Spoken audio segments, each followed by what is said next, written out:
안녕하세요. 마인드스톰 인벤터 앱을 활용한 레고 스파이크 프라임 인공지능 교육 자료 9번째 시간 나만의 로봇팔 만들기 수업을 지금부터 시작하도록 하겠습니다. 이번 시간에는 우리 주변에서 볼 수 있는 다양한 로봇팔의 사례들을 살펴보고 스파이크 프라임 조립도를 참고하여 나만의 로봇팔을 제작해 봅니다. 기본적인 로봇팔의 형태는 조립도를 참고하면서 조립하되 블럭을 추가하거나 빼서 각자의 개성이 담긴 로봇팔을 만들어도 좋으니 학생들의 창의력을 살려 로봇팔을 제작하게 하셔도 좋을 것 같습니다. 로봇팔 조립이 끝나면 마인드스톰의 단어 블록을 이용해 로봇팔을 작동시켜 봅니다. 어떤 식으로 단어 블록을 이어야 로봇팔이 움직일 수 있을지 질문을 던지며 수업을 진행해 보시고 안정감 있게 물건을 잡으려면 어떻게 조립하고 또 어떻게 단어 블록을 쌓아야 할지 고민해 보는 시간도 학생들에게 부여해 주시면 좋겠습니다. 수업 활동 구성은 다음과 같습니다. 첫 번째 활동에서는 로봇팔을 사용하는 모습을 본 적이 있는지 이야기를 나누고 우리 주변에서 사용하고 있는 다양한 로봇팔의 사례들을 살펴봅니다. 그리고 로봇팔을 사용하는 이유는 무엇일지 친구들과 함께 생각해보는 시간을 가집니다. 두 번째 활동에서는 조립도를 참고하여 로봇팔을 제작합니다. 앞서 이야기했다시피 조립도 그대로 제작해도 좋고 블럭을 덧붙이거나 빼서 개성 있는 나만의 로봇팔을 제작해도 좋습니다. 세 번째 활동에서는 단어 블럭 코딩을 통해 제작한 로봇팔을 직접 움직여 봅니다. 여러 차례 프로그램을 실행시켜 보며 가장 안정감 있게 물건을 잡을 수 있는 단어 블록 코딩을 찾아봅니다. 이번 시간의 학습 목표는 나만의 로봇팔을 조립하고 움직여 봅시다입니다. 활동은 앞서 설명드린 것처럼 활동 1. 나만의 로봇팔 살펴보기. 활동 2. 나만의 로봇팔 제작하기. 활동 3. 나만의 로봇팔 움직여보기 순서로 진행됩니다. 다양한 로봇팔 살펴보기 첫 번째 활동입니다. 우리 주변에서 로봇팔은 어디에 사용되고 있는지 학생들과 이야기를 나눕니다. 로봇팔을 직접 본 경험이 있거나 로봇팔에 대해 들은 내용을 자유롭게 발표해 봅니다. 로봇팔을 조립하고 조종하는 차시인 만큼 TV에서 보거나 들은 내용 등 최대한 많은 경험들을 이야기해 볼 수 있었으면 좋겠습니다. 학생들과 로봇팔에 대한 경험을 충분히 나눴다면 선생님께서 여러 사례들을 제시해 주십니다. 아이들이 자주 가봤을 오락실에 있는 뽑기 기계와 커피 로봇 모두 로봇팔이 활용됐다는 것을 알려줍니다. 둘의 차이점이라고 하면 뽑기 기계는 직접 로봇팔을 움직여야 한다는 것과 로봇팔은 스스로 알아서 움직인다는 것이 있겠습니다. 그리고 뽑기 기계와 커피 로봇의 로봇팔 모두 물건을 잡기 위해 팔의 앞부분이 어떻게 작동되는지 이야기해보며 잠시 뒤에 만들 블록 코딩에 대한 힌트를 얻는 것도 좋을 것 같습니다. 자동차 등 여러 기계를 조립하는 공장에서도 로봇팔을 활용합니다. 여러 개의 로봇팔이 동시에 부품을 조립하는 데 사용됩니다. 그리고 팔이 불편한 사람들을 위해서도 로봇팔이 활용되고 있습니다.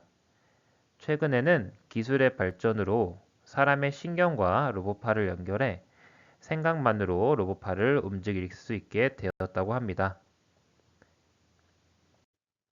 이어서 학생들에게 보여줄 영상은 레고 장난감을 자주 가지고 놀던 한 학생이 재능을 살려 로봇팔을 개발했다는 영상입니다. 선천적인 장애를 본인의 재능을 활용해 로봇팔로 극복한 사례입니다. 이 영상을 통해서 학생들은 로봇팔의 쓰임새에 좀 더 이해하고 잠시 뒤 로봇팔 제작에 큰 도움을 얻을 수 있을 것으로 생각됩니다. 뽑기 기계, 커피 로봇, 공장에서 생산되는 기계, 그리고 의수 등에서 로봇팔은 매우 다양한 곳에서 사용되고 있음을 알 수 있었습니다. 이렇게 로봇팔이 다양한 곳에 사용되고 있는 이유는 무엇인지 학생들과 함께 이야기를 나눕니다. 학생들은 편리함을 위해서, 고도의 정밀한 작업을 위해서, 사람들에게 도움을 주기 위해서 등 다양한 로봇팔의 장점에 대해 이야기를 나눌 것이고요. 이렇게 첫 번째 활동을 마무리하게 되겠습니다. 자, 두 번째 활동은 나만의 로봇팔 조립하기입니다. 조립도를 참고하여 나만의 로봇팔을 만들기 위해 조립도를 검색해야 합니다. 검색창에 스파이크 프라임을 검색하고 가장 위에 있는 링크를 선택합니다. 그러면 이와 같은 화면이 뜨게 되는데 여기서 오른쪽에 있는 화살표를 선택해 웹 앱 실행으로 탭을 바꾸고 이를 실행하면 됩니다. 스파이크 프라임 웹 버전이 실행되면 스파이크 에센셜과 스파이크 프라임 중 오른쪽에 있는 스파이크 프라임을 선택하여 들어가시면 됩니다. 화면 왼쪽 메뉴 중 마지막에 있는 조립 버튼을 선택하면 다양한 조립도가 제공되는 것을 확인하실 수 있습니다. 스크롤을 내리셔서 로봇손을 찾아 선택하시면 됩니다. 그러면 이렇게 조립도가 열릴 수 있는 걸 보실 수 있을 텐데요. 조립도가 열리면 조립도 순서에 따라 로봇팔을 완성해 나갑니다. 학생들에 따라 10분에서 15분 정도 소요가 되니 일찍 끝난 학생들은 기존 조립도에서 블록을 추가하거나 빼서 나만의 개성 있는 로봇팔을 만들도록 하면 좋을 것 같습니다. 이래도 시간이 남는 친구들이 있다면 물건을 잡는 로봇팔의 앞부분을 어떻게 바꾸면 더 안정적으로 잡을 수 있을지 고민해 보는 시간을 주는 것도 좋을 것 같습니다. 로봇팔 제작이 다 끝나면 세 번째 활동에서는 로봇팔을 직접 움직여 보도록 하겠습니다. 마인드스톰을 이용해 단어 블록을 쌓아 허브의 버튼을 눌러 로봇팔을 움직일 수 있도록 프로그래밍을 하겠습니다. 마인드스톰 앱 화면에 들어오게 되면 다음과 같은 화면이 뜨게 됩니다. 여기서 왼쪽에 보면 다양한 탭들이 있는데요. 여기서 노란색의 이벤트 탭에 들어가셔서 아래쪽에 보면 왼쪽 버튼이 누름일 때를 가지고 오십니다. 그리고 기존에 깔려져 있던 시스템이 시작될 때는 지우도록 하겠습니다.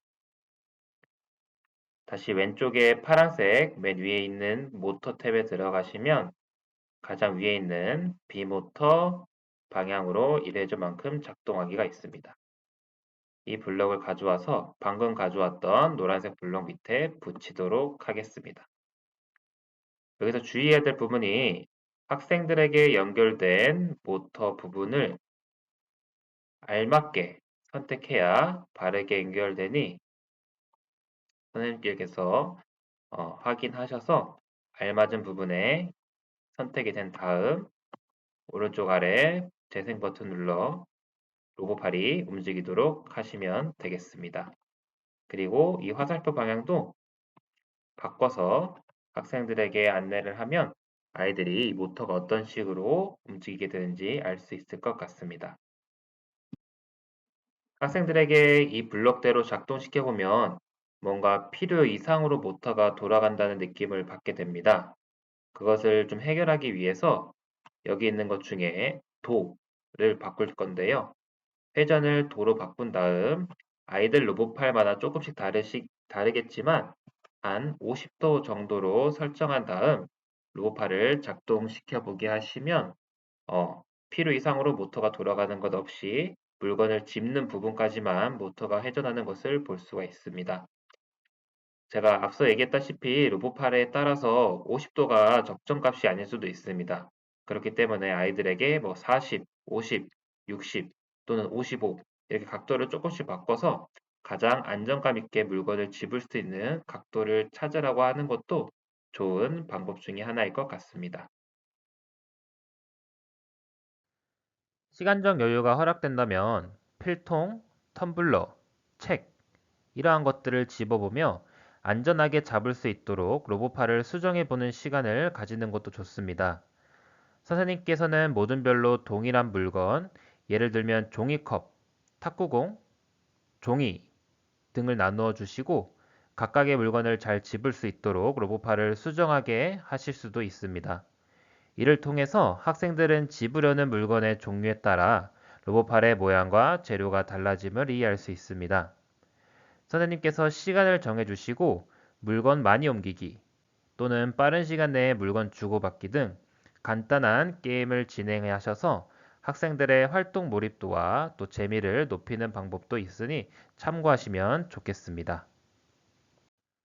9차 시 나만의 로봇팔 만들고 움직여보기 수업을 정리해 보겠습니다. 이번 시간에는 우리 주변에서 볼 수 있는 다양한 로봇팔의 사례들을 살펴보고 나만의 로봇팔을 만들어 작동시켜보는 활동을 하였습니다. 첫 번째 활동에서 뽑기 기계, 커피 로봇, 공장 조립 로봇, 의수 로봇 등 다양한 곳에 로봇팔이 사용되고 있음을 배웠고, 직접 로봇팔로 다양한 물건을 집어보면서 어떤 쓰임새로 로봇팔을 활용하느냐에 따라 물건 집는 부분을 바꿀 수 있다는 것도 배웠습니다. 다음 차시에는 머신러닝을 활용해 로봇팔을 움직이는 수업을 진행해 보도록 하겠습니다. 그럼 이상으로 마치도록 하겠습니다. 수고 많으셨습니다.